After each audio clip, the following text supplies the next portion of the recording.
Chapter 29. Von Rossbach Estancia.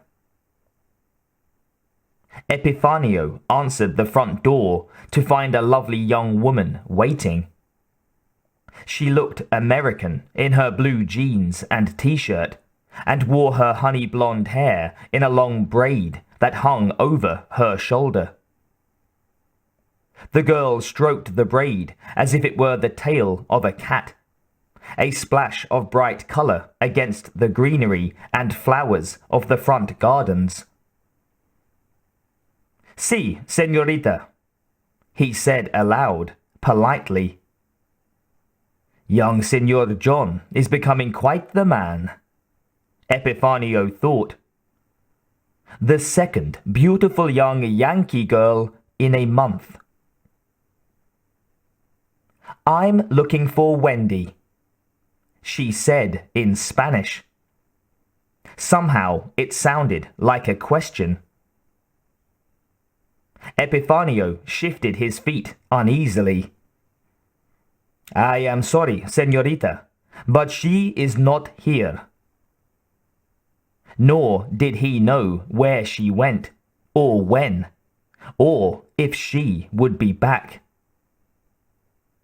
He settled in to wait for her to ask him these questions, though, as she inevitably would. "It is important that I find her." The girl's blue eyes were serious, her expression grave. Epifanio shrugged. He was wearing his Sunday suit. His hat was in his hand, and he wanted to close the door so that he and Marietta and Elsa could go to church, and to the small fiesta that was planned for after the Mass. The girl's eyes grew a bit wider, and the slant of her eyebrows gave her a look of sorrow.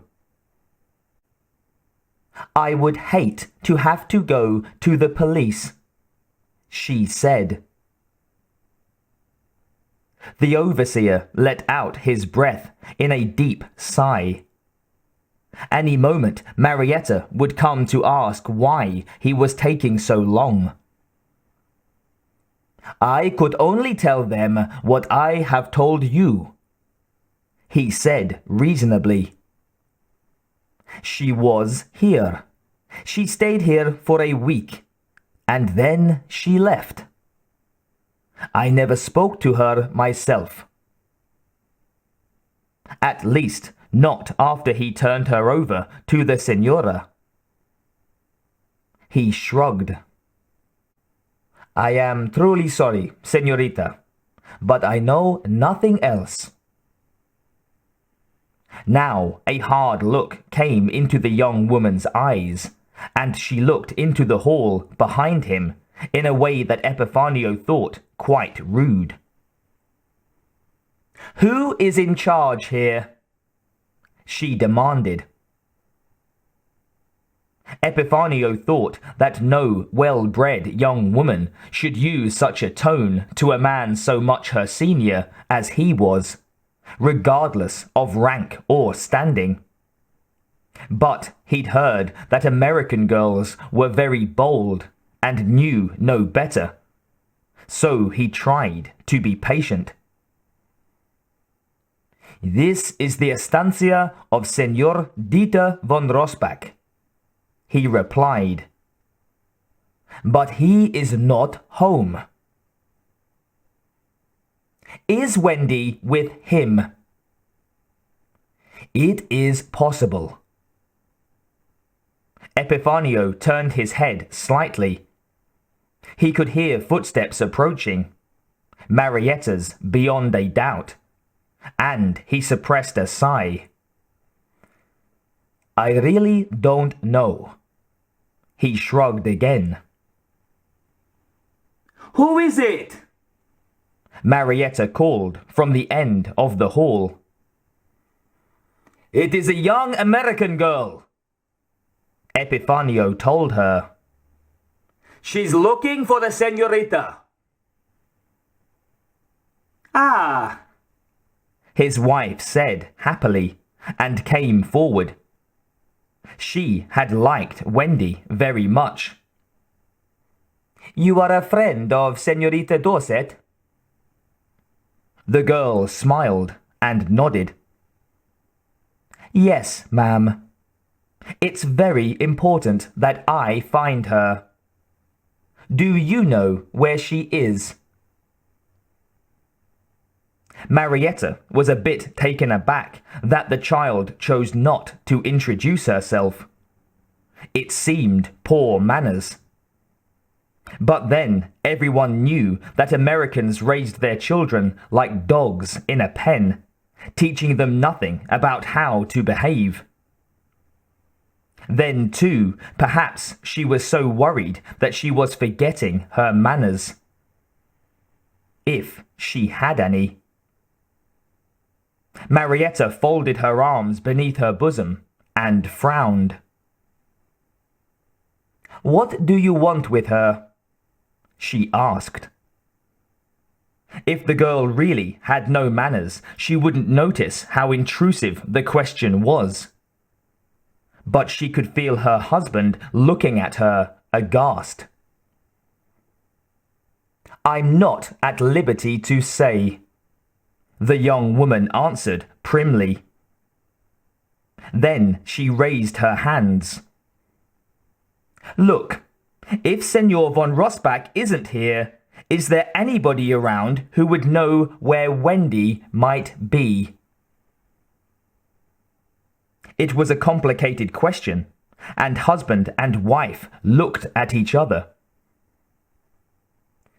"Perhaps the Senora," Epifanio suggested in Guarani. Marietta nodded, and he turned to the young woman. "Perhaps Senora Krieger can be of help to you." The girl's eyes sharpened. "Who is she? The housekeeper?" "I am the housekeeper," Marietta said coolly. She drew herself up. "Senora Krieger is a guest." She spoke the word guest as though she were saying queen. With exaggerated patience, the girl said, "May I see her?"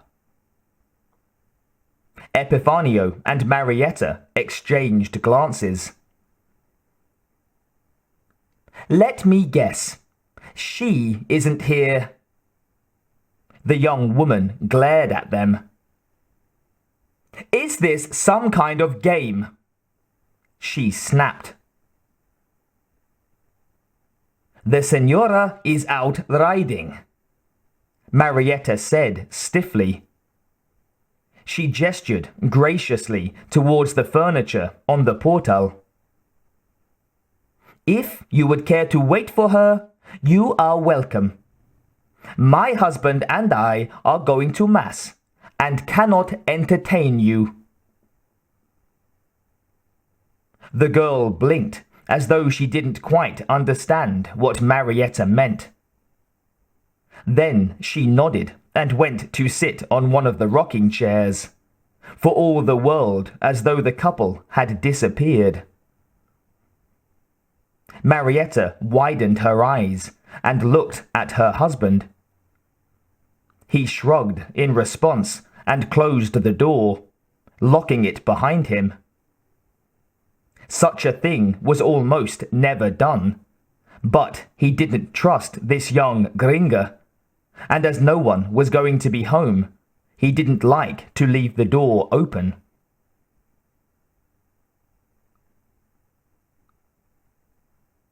Alyssa sat on the porch, looking out over the parched landscape, updating her plans and wondering how long she would have to wait to kill Sarah Connor. Yes, with only one target, that is the optimum course of action. Even if that target was Sarah Connor, she should have the element of surprise. If von Rossbach had been here, Still more if John Connor had been. She would have withdrawn. At least 6 T-101s and heavy weaponry would be necessary for that combination. This, however, was worth the risk. Alyssa frowned slightly. Even so, why had Skynet not provided more resources for this reconnaissance? True, the T-101s were needed to help retool the automated factories for their eventual conversion to hunter-killer and T-90 manufacture. But still. That conversation about the quantum superimposition and the difficulty of permanently bending the world lines had been very odd. It was almost as if Skynet was afraid to confront the Connors. No, that was ridiculous. She must focus on the mission, not go scatterbrained like poor, defective Clea. Traveling lightly made heavy weapons impossible, but she had the backup equipment, and she had herself. Alyssa wondered what the old woman had meant when she said they couldn't entertain her. She pictured them dancing and singing for her and frowned. Perhaps that wasn't what she meant. Humans often said one thing and meant another. They drove past her now in a battered pickup, a young woman wedged between them. The three of them looked at her, slowing down as they passed the portal, then continued on their way. So, there had been someone else in the house who might have given the alarm if the old couple had been terminated. Alyssa was pleased that she had waited. She only hoped that Connor would return from her ride soon. The I-950 was eager to complete her assignment.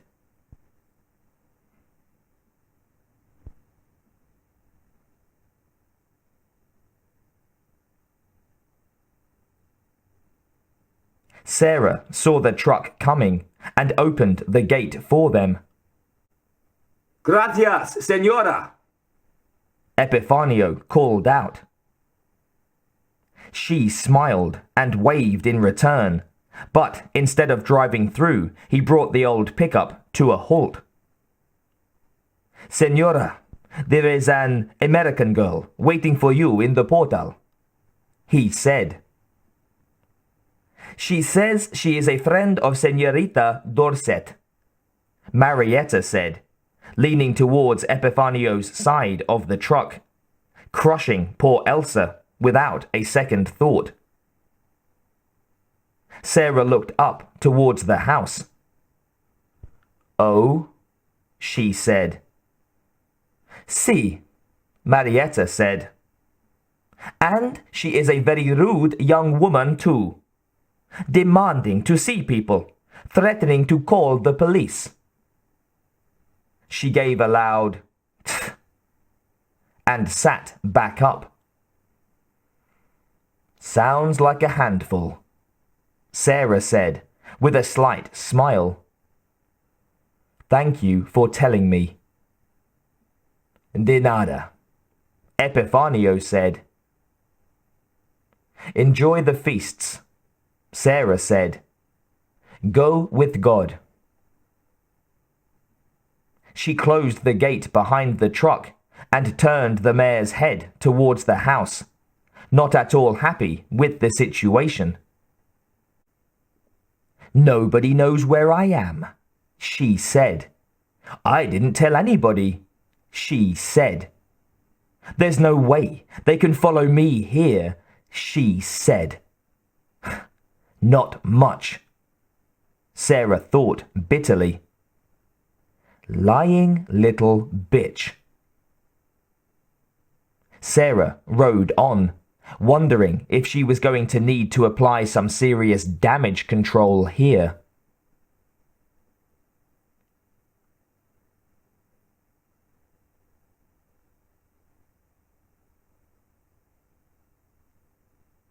Having decided to wait inside the house, the I-950 picked the old-fashioned lock with ease. After all, there was a good chance, probability in excess of 73%, that Connor would recognize her as a duplicate of Serena Burns, causing her to escape. But if she saw a shadowy stranger lurking in her doorway, she would probably march right in, demanding an explanation. Alyssa thought it a pity that she didn't have a rifle. It would be so much easier to just pick Connor off at a distance and then drive away. She wondered if von Rossbach had guns, and decided that he almost certainly did, but that he had also probably hidden them too well or locked them up too well. Besides, there was something to be said for a hands-on approach. Confirmation of a kill was much more certain, for example. The Connors had looked doomed, defeated, dying far too often, and the way they kept coming back reminded her of an advertisement she had seen of a synthetic rabbit with a chemical energy storage device. The I-950 found a spot in the hallway that would render her visible from outside, but not recognizable, and waited.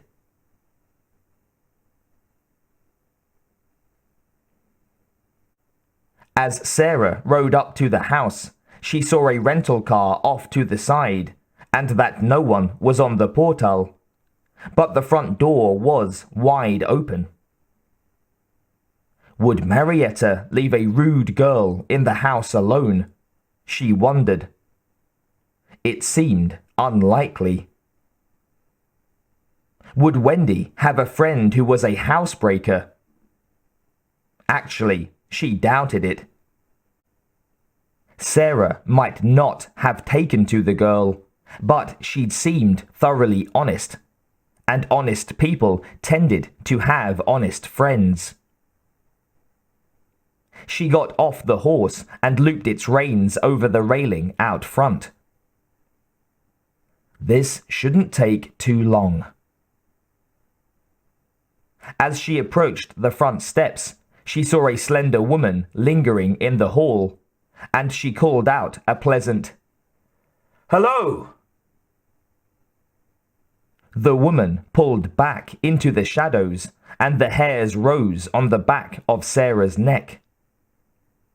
She stopped walking. "I smell an ambush." Then a young voice with a Boston accent said, "I'll be right there. I'm just going to get my purse." It seemed such a normal thing to say that Sarah moved forward again. For a moment, she had thought it might be the Serena Burns clone. But then, how would the clone know about Wendy? Hell, even I didn't know about Wendy. As she entered the hall, Sarah was sunblind for a moment. When she could see again, the hall was empty.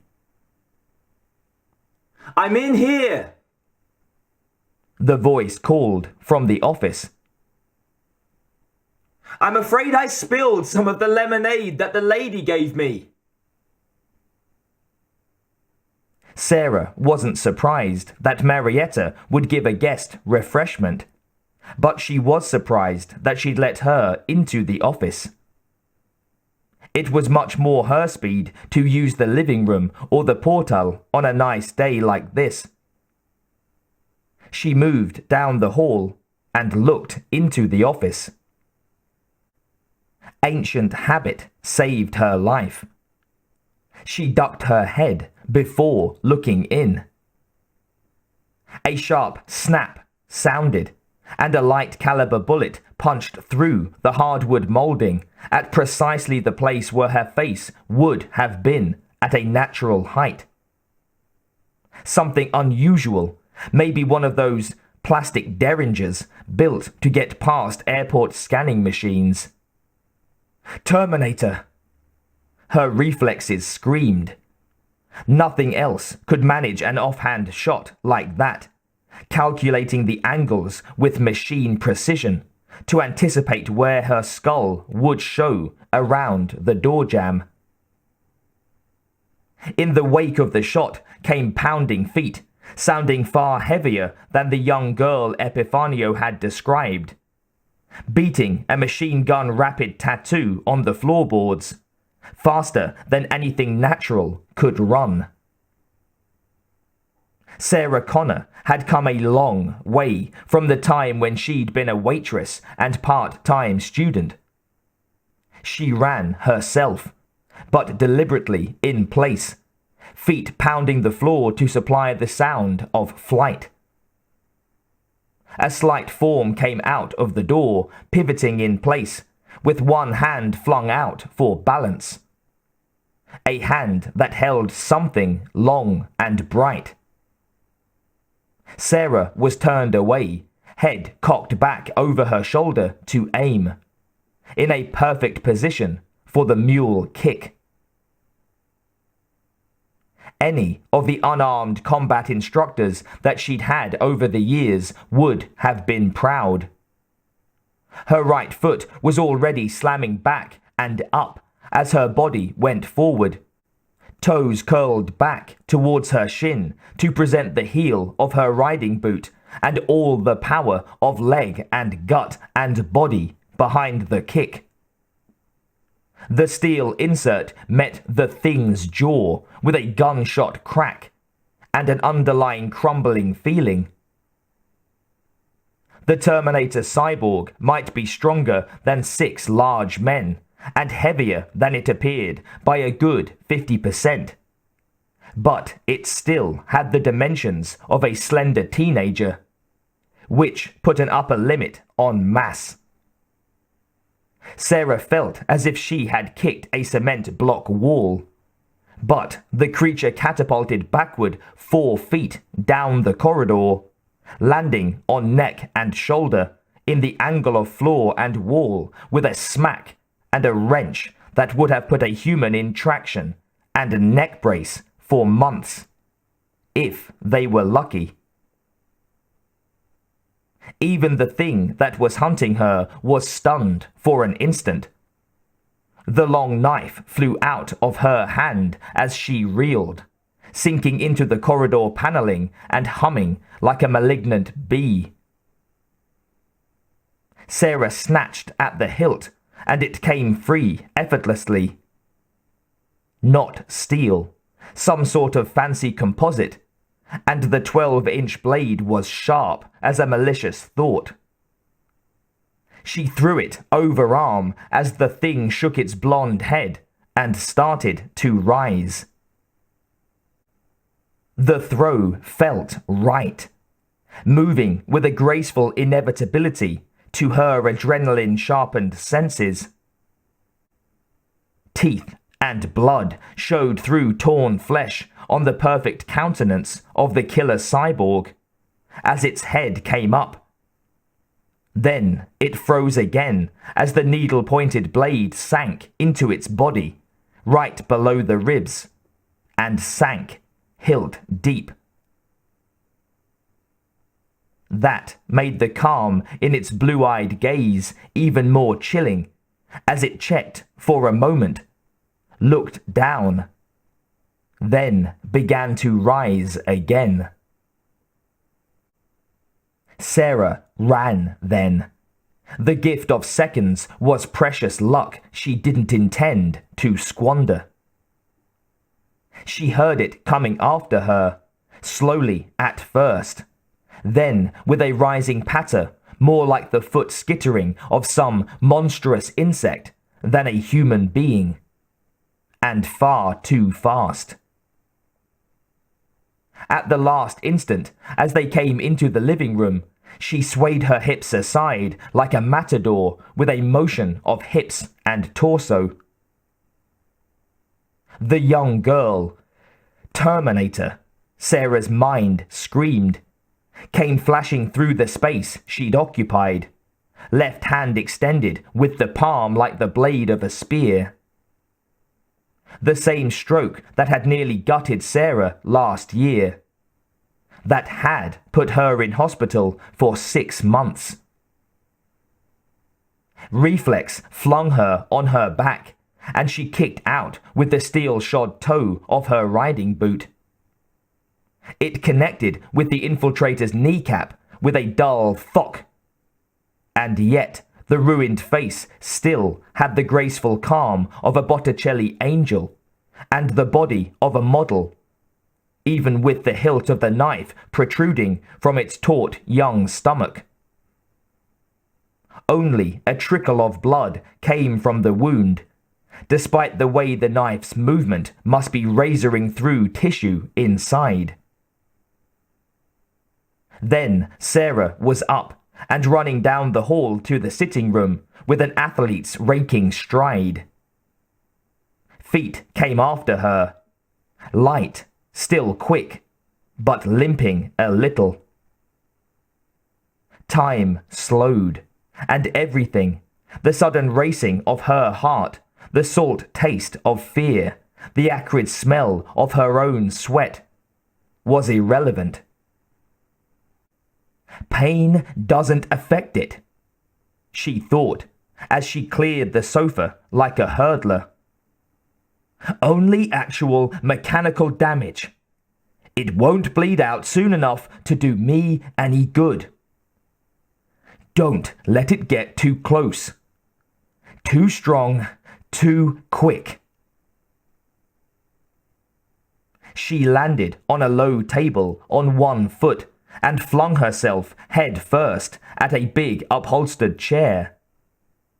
It went over with a clatter and thump, and she landed painfully on her side. Her hand darted under the cushion, to the holster velcroed to the fabric.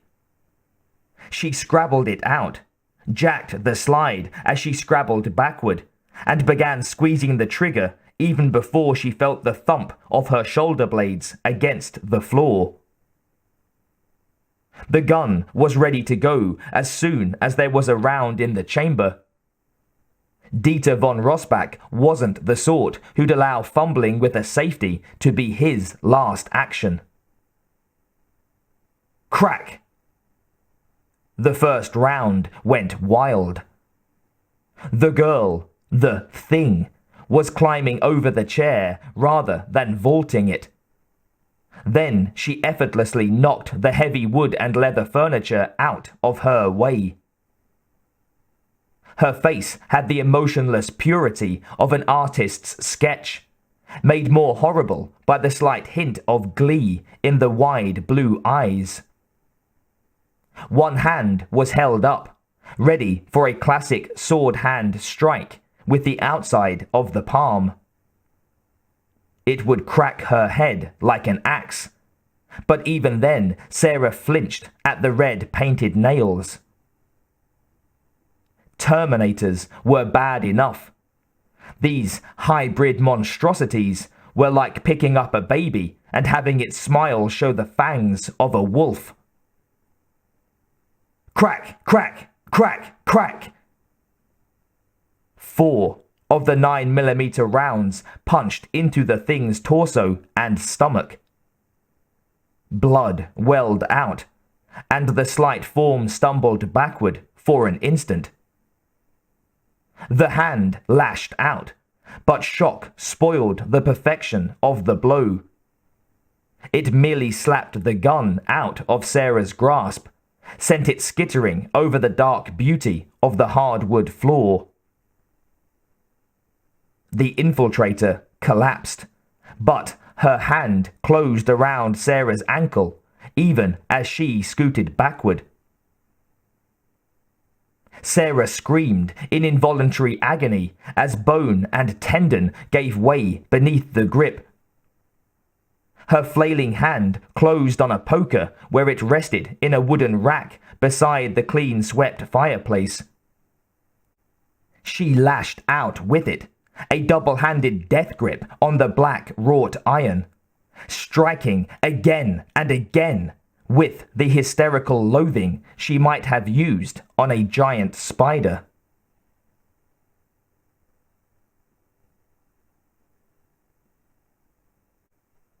Sarah crawled to the couch and hauled herself onto it.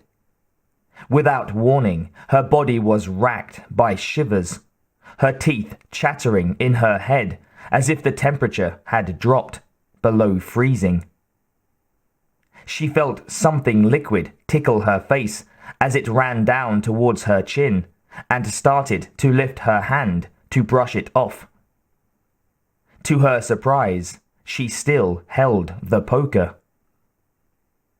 She studied the bent and bloodied implement as though she didn't quite know what it was or how it had come to be in her hand.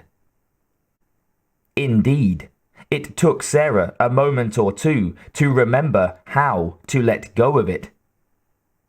She dropped it at last and watched it fall, then stared at the imprint of the handle embedded on her palm. She flexed her hand, then touched it with her other hand, and saw the blood on her fingers. Suddenly, she began to cry. Great, open-mouthed sobs like a young child that stole her breath and dignity. Sarah dropped onto her side and wept, pulling her legs up to her stomach. Covering her battered face with her hands, she gave herself over completely, for once, to the shock and the sorrow and the horror that her life had been for too many years. It was darker when she came to herself, and her mouth was very dry. Her eyes burned, but they were clear. All her tears were spent. She was lying on her side, arms stretched out before her on the carpet. Everything hurt. Sarah sniffled, then sat up, holding her aching forehead with one hand. She could see the Terminator's feet in their Nikes poking out from behind the couch. The sight sent her scrabbling at the big leather-covered sofa, pulling out the folding stock shotgun and jacking the slide with a one-handed motion on the forestock. Just as she had when she'd confronted the liquid metal thing in the steel factory. The shoes moved. Sarah bit her lip until it bled and forced herself to crouch behind the sofa and then snap herself up over the edge. The thing was drawing itself up to its feet, pulling the knife out of its middle with one hand and holding the gaping wound closed with the other. Blood pulsed around it, slow and very red. The shotgun had a laser sight designator that came on when you took up the trigger slack. Sarah put the red dot over the thing's forehead and pulled the trigger. The gun was also loaded with rifled slugs, massive things like miniature grooved beer cans made out of lead alloy. Police used them for breaking down doors. They were known as the Universal Passkey. And the cyborg's merely human skull splashed away from the first round. Sarah kept firing until the magazine was empty, and very little of her target was left above the neck. She could see silvery wires glinting amid the ruin of all too human flesh and bone and brains, and spattered bits of hair and scalp and... Oh God, she thought, utterly weary and full of a deep sickness. How am I ever going to explain the stains? The back of her mind immediately got busy concocting a plausible story. With a gasp, she checked the time. 3:00. Epifanio and Marietta would be home again any time now. What was she going to do with this thing's body? And the car? How did you hide something like that on a flat plane? She climbed to her feet like an old woman and swayed for just a moment, testing the pain in her ankle. It was swollen and sore, but not broken. I'm going to live, she thought. Again. In which case, she'd better get moving a little faster. Sarah walked around the couch, bracing herself lightly with her hand on its back, and looked down at the Terminator. Very distantly, she wondered if she should try to salvage some of the computer components that no doubt lurked inside of all that damaged brain tissue. Her stomach rose at the thought, and closing her eyes, she decided that no, that strong she wasn't. Even as she thought, her hands were reloading the shotgun. Some reflexes became deeper than thought. There was surprisingly little blood on the floor, given the damage she'd done. Sarah licked her lips. Something to do with the computer, she thought. It would probably be programmed to preserve the life of its organic tissues. Sarah shuddered. If it hadn't done this, she'd have had a lake of blood to deal with. A hand almost caught Sarah's ankle as she lurched backward. The shattered remnant of head lolled as the body began to pull itself to its feet, and the pupil of one dangling eye cycled open and shut, like the lens of a camera. The shotgun came up automatically. The first round of buckshot sent the girl thing jackknifing back and down. Sarah emptied the magazine with a motion as mechanical and precise as the motions of a Terminator. "You're terminated, you little bitch!" she rasped. Nothing remotely organic could have survived that. Then the adrenaline flowed out of her. Even so, it took an effort of will to check the cooling corpse. Sarah took a deep breath. A tarp, she thought. She'd need that to get the body out of here. It might be a good idea to arrange a little bit of blood spatter leading out to the car. God, she thought in self-disgust. I'm getting to be an artist about shit like this.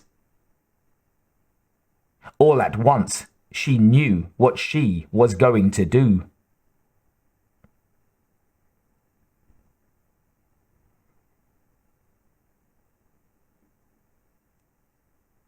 Sarah fixed the emergency brake and got out of the rental car. With one knee braced on the seat, she dragged the Terminator over the gearshift and into the driver's seat. Leaning down below the steering wheel, she pressed the gas pedal down with a stick, making the engine rev. Then, carefully, she backed out, put the car in drive, and dove to the side. The car zoomed forward, slamming the door, and fairly leapt out into the swamp. With an effort, Sarah rose to her feet and watched the car start to sink. The windows were down, so when it finally did reach them, the water and mud would pour in, sinking it faster. But for now, it floated, and she began to worry that this wasn't the bottomless bog that she'd been told it was. She took a deep breath, and then let it out. Turning her back, Sarah started jogging at a limping trot across the scrubby pasture and back to the house. It sank, or it didn't. She'd bury the gloves she wore in one of the flower beds. She would tell the Ayalas that the pretty young girl had a boyfriend hidden in the car and that they had broken in. When she'd arrived, he started hitting her, demanding money. When the girl had finally interfered, he'd begun beating her. Sarah tried to stop him, and he knocked her out. When she came to, they were gone. It was plausible, certainly more plausible than the real story. The only thing she couldn't control, that she feared, was that time the Ayalas and the rest of the hands got home from the fiesta. As she approached the house, her fear grew that they might already be there. If they came in and found all the blood and signs of a fight, and her missing, well, I suppose I could always stay missing. In a way, that might solve a lot of problems. But in a way, that would also be like giving up. And she wasn't one to just quit. She hadn't yet, even when faced with every reason in the world to do so. And she wasn't going to quit now. I'm going to go in there, lie on the floor, and wake up screaming and crying like a baby when I hear them come in. She thought, her jaw set. And I'm going to make them believe me. And then she was going to, by God, wait for her son and the man she loved to come home. Sarah slowed her pace for a moment as she realized what she'd been thinking. The word home and the phrase man I love didn't often pass through her mind. She swallowed a lump in her throat. But I think I approve. Then she started jogging again. She had to get home.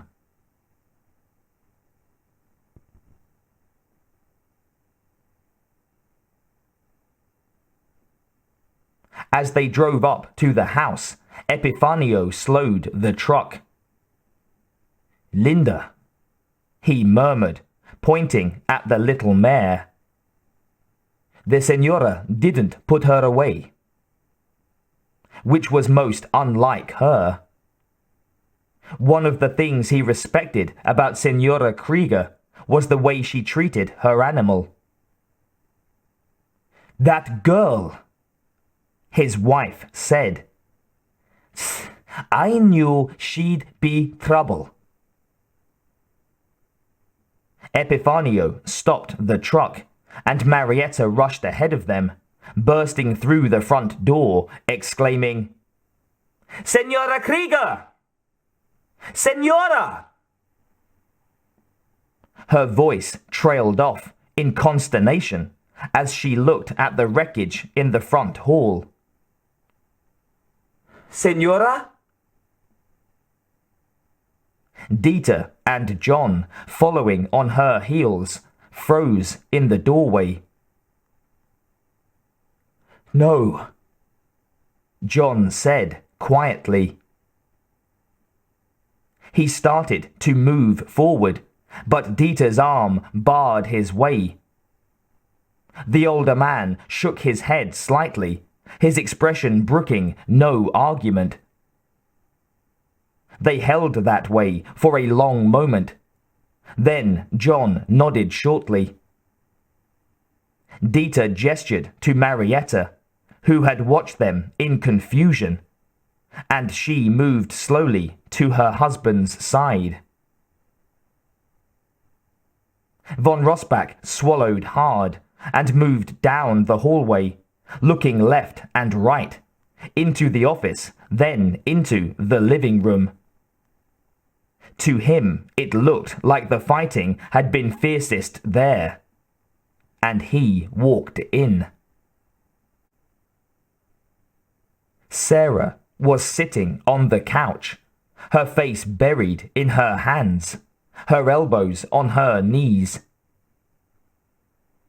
He stood still for what seemed like a long time.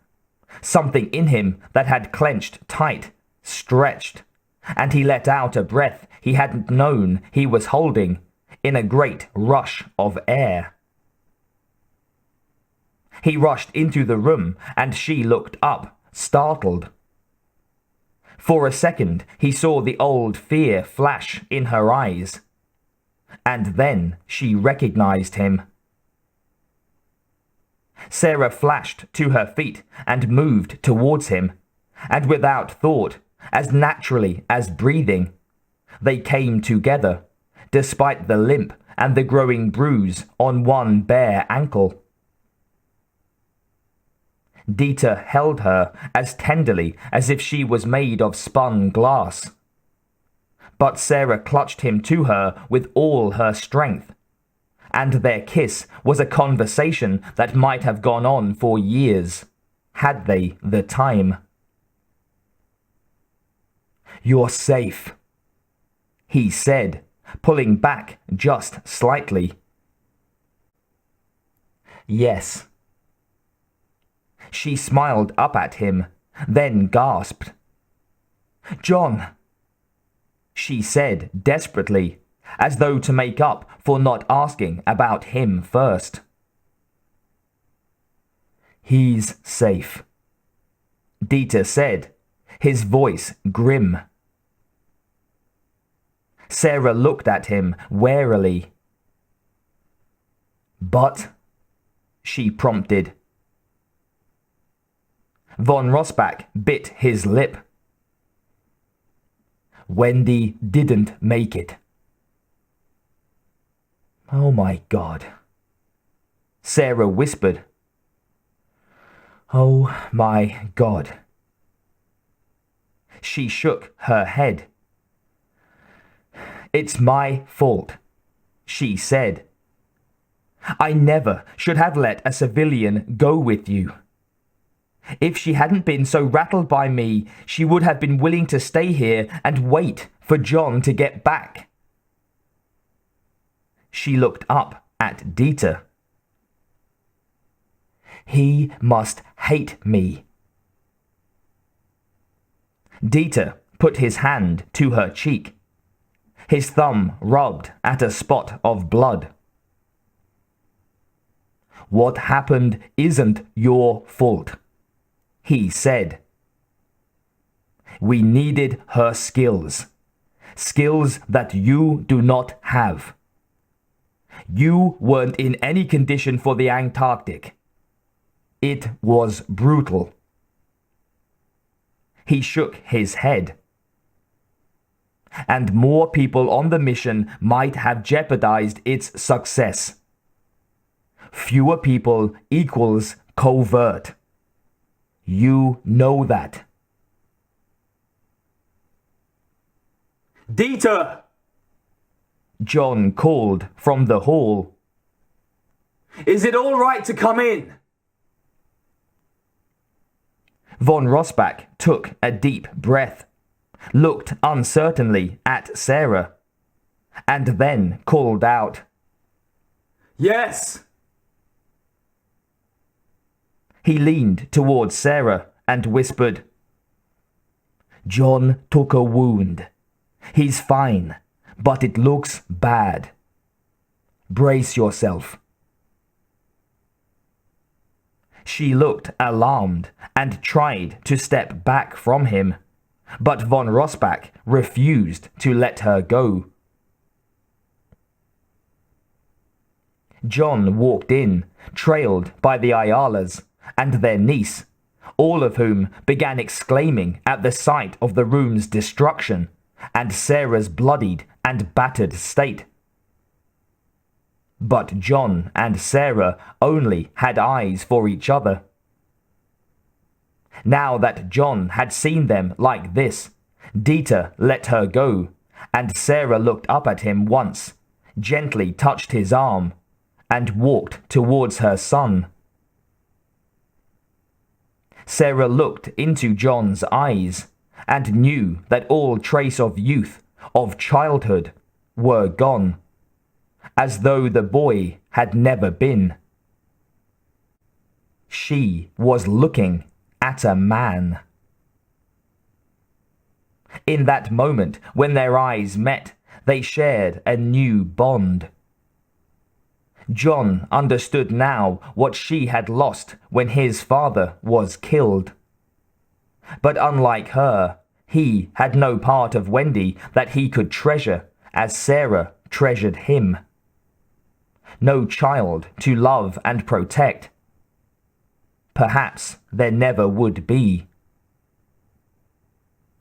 She stepped forward, one hand reaching towards his wounded face. She hesitated and settled for stroking his hair. Then she embraced him. John stiffened in her arms, and he did not return the gesture. I know, she whispered, tears in her eyes and in her voice. I am so sorry. Then he clutched at her, and she felt him tremble, begin to shake. He was silent, but she knew he was weeping, and was glad that he could let go, that he trusted her enough to show his feelings before her. Sarah looked up and met Dieter's sympathetic eyes. He reached out to her, and she took his hand. A sudden, primitive possessiveness flamed in her heart, and she clasped them both more fiercely.